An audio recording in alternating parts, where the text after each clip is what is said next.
Want to get back to our breaking news. Following months of military buildup along the border, Russia has launched an invasion of neighboring Ukraine. The head of NATO calling the Russian assault a brutal act of war.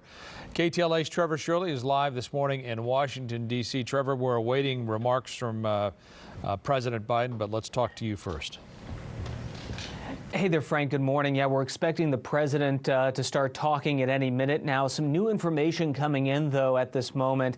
The Associated Press is reporting that Russian forces have taken full control of the Chernobyl nuclear disaster site that's in northern Ukraine.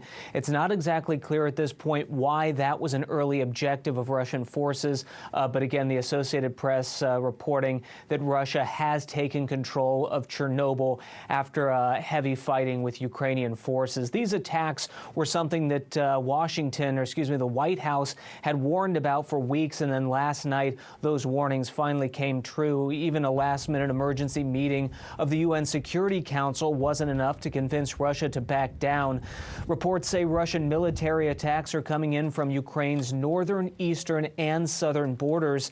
Russian President Vladimir Putin said the military operation was needed, as he put it, to protect civilians in Ukraine's eastern regions. Putin also warned that any country which attempted to interfere would be met with, quote, consequences you have never seen. Currently, thousands of people are trying to evacuate parts of Ukraine, in particular Kyiv, the capital. World leaders have condemned the attack, which now threatens to upend the post-Cold War European order. Earlier this afternoon, the Ukrainian ambassador to the United States said her country will continue to defend itself. Russia is the only country that is solely responsible for what is going on.